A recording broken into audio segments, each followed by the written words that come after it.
If I told you that there's one choice you make every single day that determines whether you succeed or fail, whether you're happy or miserable, would you believe me? This choice isn't about your career, your relationships, or even your health. It's about something much more fundamental. It's about whether you choose to be a victim or a victor in your own life story. And here's the shocking truth that most people never realize. You're already making this choice unconsciously, every moment of every day. And it's either building the life of your dreams, or, quietly, destroying everything you care about. Over the next 30 minutes, I'm going to completely transform how you see difficulties and setbacks in your life. I'm going to show you how to break free from the victim mentality trap that's been holding you back, probably without you even knowing it. Today, we're diving deep into one of the most important yet overlooked concepts in psychology, the victim mindset versus the victim mindset.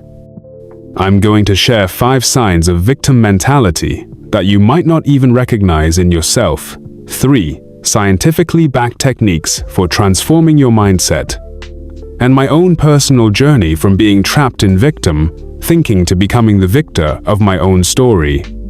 Whether you're at the peak of your career or struggling through your darkest moments, this video is going to give you a practical toolkit to completely rewrite your life narrative. You'll walk away understanding not just what's been holding you back, but exactly how to change it starting today. So if you're ready to stop being at the mercy of your circumstances and start taking control of your destiny, let's get started. The victim mentality is far more complex and insidious than most people realize.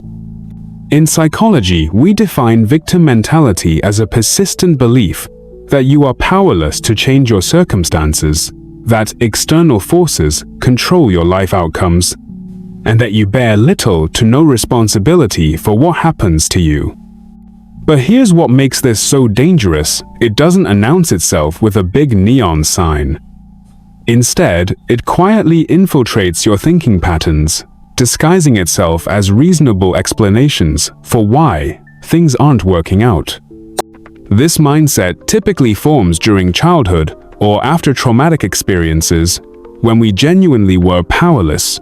Your brain, in its attempt to protect you, develops this defensive mechanism. But what starts as protection becomes a prison.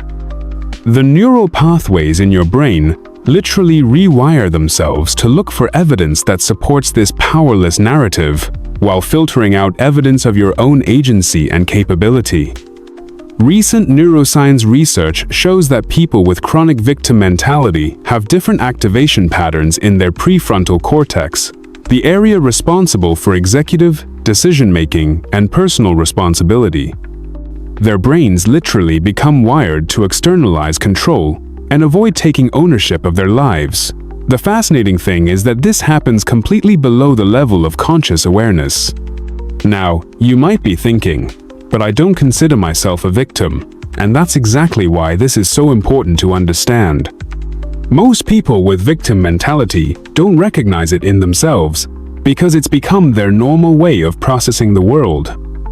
Let me share 5 hidden signs of victim mentality that you need to watch out for. These are subtle patterns that might surprise you.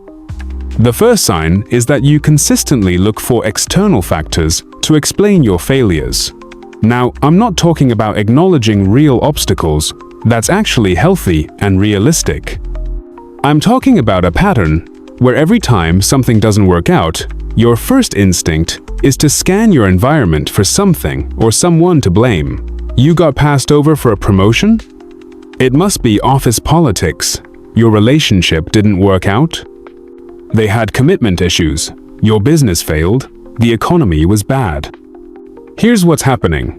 Your brain has become so conditioned to external explanations that you've lost the ability to honestly examine your own role in outcomes. This isn't about self-blame or harsh self-criticism. It's about balanced responsibility. When you can't see your own influence on situations, you can't learn from them, and you certainly can't change them. I remember working with someone who had been fired from 3 jobs in 2 years. Each time he had a perfectly reasonable explanation: difficult, boss, unrealistic expectations, toxic workplace culture. And you know what? Some of those factors were probably real, but when we dug deeper, we discovered patterns in his communication style and work habits that he'd never examined because he was so focused on external factors. The second sign is that you're afraid of taking responsibility and making decisions. This one is particularly sneaky because it often looks like humility or consideration for others. You defer decisions to other people. You overthink every choice until someone else makes it for you, or you avoid situations where you might be held accountable for outcomes. The psychological mechanism here is fascinating. Your subconscious has learned that if you don't make decisions, you can't be blamed for bad outcomes. But here's the cost. You also can't take credit for good outcomes, and more importantly, you never develop your decision-making muscles. Every time you avoid a decision, you're essentially telling yourself that you can't be trusted with your own life. The third sign is complaining frequently, while rarely taking action. Now, everyone needs to vent. Sometimes, that's normal and healthy. But I'm talking about a pattern where complaining becomes your primary response to problems. You spend more energy talking about what's wrong than you do trying to fix it. This is victim mentality in action, because complaining feels like you're doing something about the problem, while actually keeping you stuck in it. When you're in this pattern, you'll notice that conversations with you tend to revolve around problems rather than solutions. You become the person who always has a story about something that went wrong, something that's unfair, something that's difficult. The emotional payoff is sympathy and validation, but the cost is remaining powerless. The fourth sign is attributing other people's success to luck, connections, or circumstances rather than their efforts and decisions. This is your victim mentality protecting itself.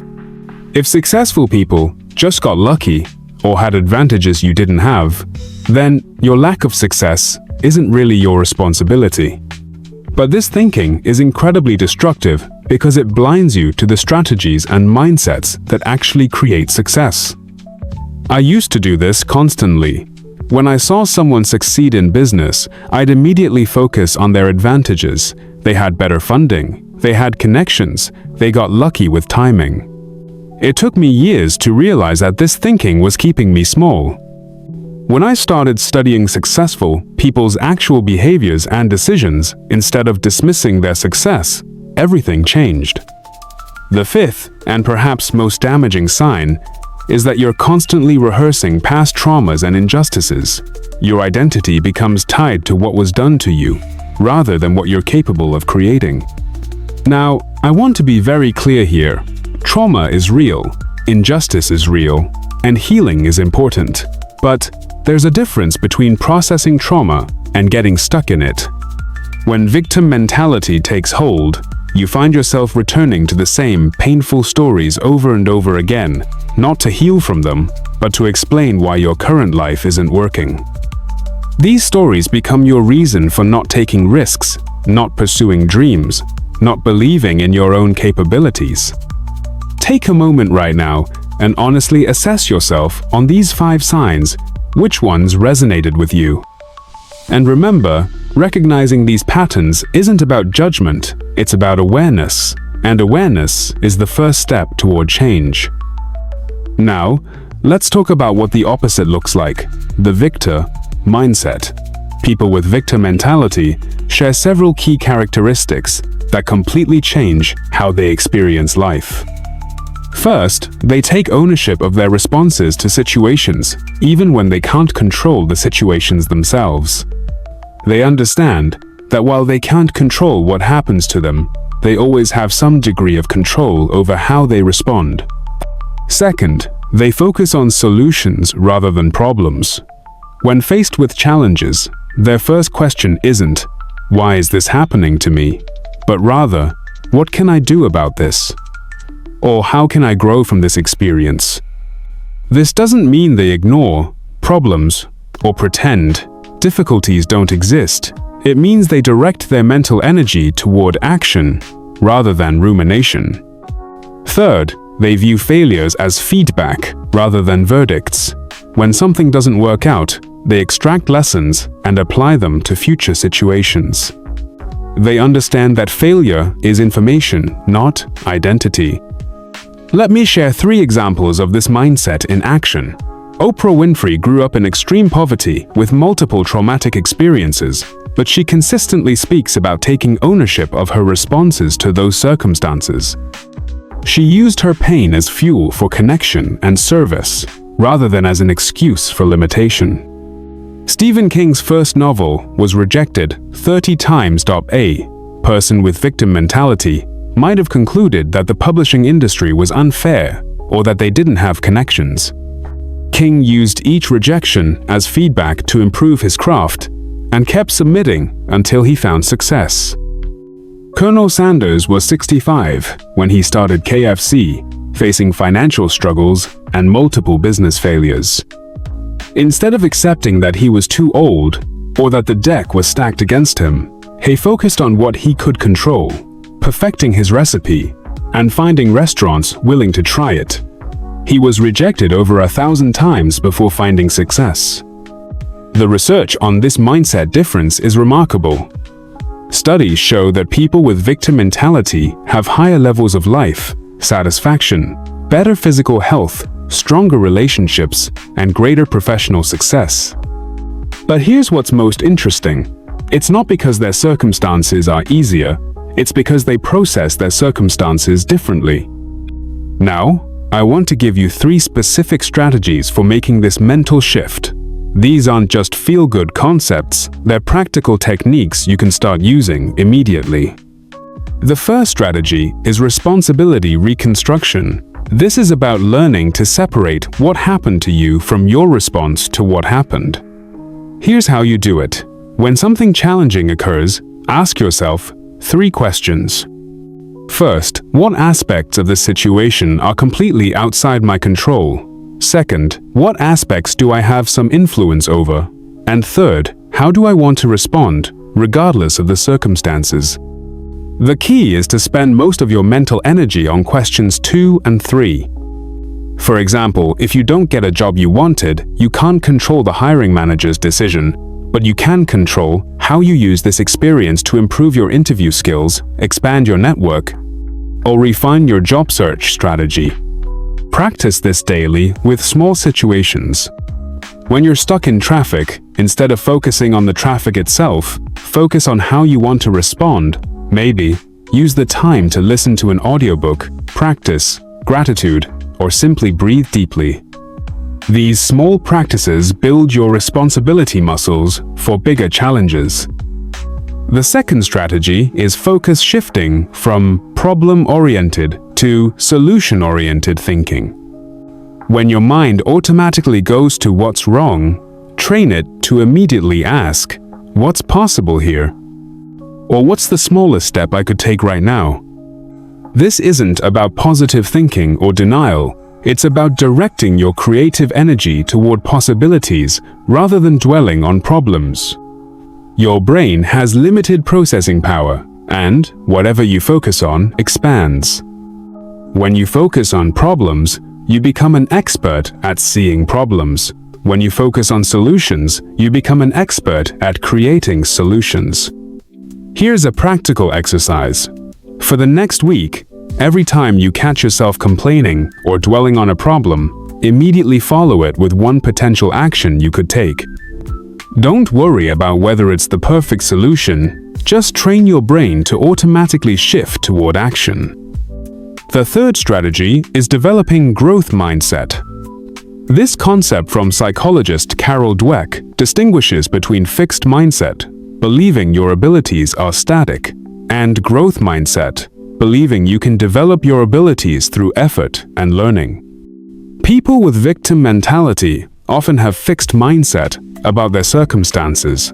They believe they are who they are, their situation is what it is, and change is impossible or unlikely. Growth mindset says that everything can be developed, your skills, your emotional responses, even your capacity for happiness and success. To develop this mindset, start viewing challenges as opportunities to grow rather than threats to avoid. When you face difficulty, ask yourself, what could this teach me? Or how could this make me stronger? Replace "I can't do this" with "I can't do this yet." That simple word "yet" acknowledges your current limitations while keeping the door open for future growth.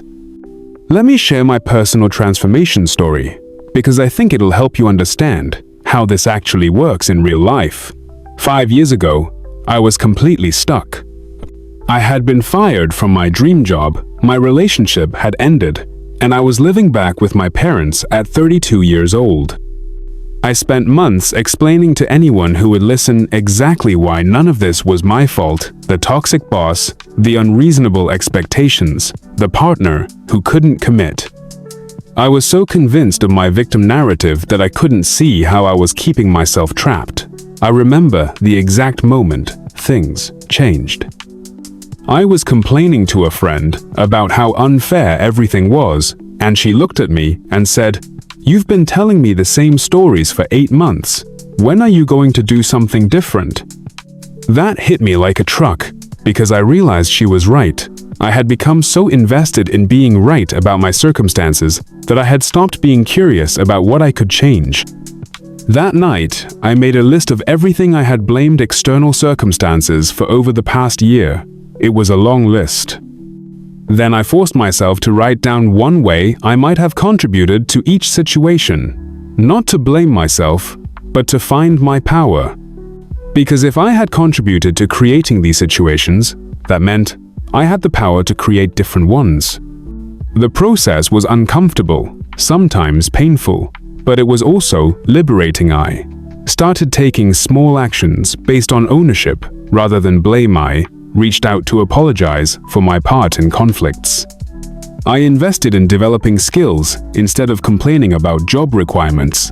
I started therapy to address patterns that were showing up across multiple relationships. It wasn't an overnight transformation. I had moments where I slipped back into victim thinking, but gradually my entire relationship with challenges changed. Instead of asking "why me?" I started asking, "what now?" Instead of looking for someone to blame, I started looking for something to learn. Today, I run a successful business. I'm in a healthy relationship, and I feel more in control of my life than ever before. Not because my circumstances are perfect, but because I've developed the mindset to handle whatever comes my way. As you work on this transformation, let me warn you about 3 common mistakes that can derail your progress. The first mistake is thinking that positive thinking alone equals victor mindset. Victim mentality isn't cured by putting on a happy face and pretending problems don't exist. Real victor mindset acknowledges difficulties honestly while focusing on what you can do about them. It's not about being positive, it's about being powerful. The second mistake is trying to eliminate all negative emotions. Frustration, disappointment, and even anger can be useful emotions when they motivate action. The goal isn't to feel good all the time, it's to respond effectively, regardless of how you feel. The third mistake is expecting immediate results. Mindset change is a process, not an event. You've been conditioning your brain in victim patterns, possibly for years or decades. It takes time to build new neural pathways. Be patient with yourself while staying committed to the process. To prevent sliding back into victim mode, create accountability systems. Share your growth goals with trusted friends. Journal about your daily responses to challenges. Notice your language patterns. Are you using empowering words or victim language? Celebrate small wins when you handle difficult situations with victor mindset. Let's bring this all together. The fundamental difference between victim and victor mentality isn't about circumstances, it's about focus and responsibility. Victims focus on what's happening to them and who's to blame. Victors focus on what they can do and what they can learn. Here are 3 simple practices you can start today. First, at the end of each day, write down one challenge you faced and one action you took or could take in response. This builds your action orientation muscle. Second, catch yourself when you start to complain and immediately add one solution-focused statement. Third, when something doesn't go your way, ask yourself, what is this here to teach me? Before asking anything else. Remember, transforming your mindset is an ongoing process. You'll have setbacks, moments of doubt, moments where victim thinking feels easier or more justified. That's normal and human. The key is to keep coming back to the choice, victim or victor, and choosing your power over your pain. In the comments below, I want you to share your biggest victim thinking pattern. What's the story you tell yourself about why things aren't working in your life? Let's discuss it together and support each other in breaking free from these mental traps. If this video helped shift your perspective even slightly, please share it with someone who needs to hear this message. Sometimes we're too close to our own patterns to see them clearly, and hearing these concepts from a friend can be the wake-up call that changes everything. Next week, I'm going to dive deep into how to apply victim mindset in your career and professional relationships. We'll talk about how to handle workplace conflicts, difficult bosses, and career setbacks from a position of power rather than victimhood. If you want more content like this about psychology, mindset, and personal growth, make sure to subscribe and hit the notification bell so you don't miss anything. Your engagement with likes and comments helps YouTube share this message with more people who need it. Remember this, your mindset determines your altitude. Every single day, you get to choose whether you're the victim of your story or the victor. You get to choose whether your circumstances define you or whether you define how you respond to your circumstances. The power has always been yours. The only question is, what are you going to do with it? Choose to be the victor of your life story. I'll see you in the next video.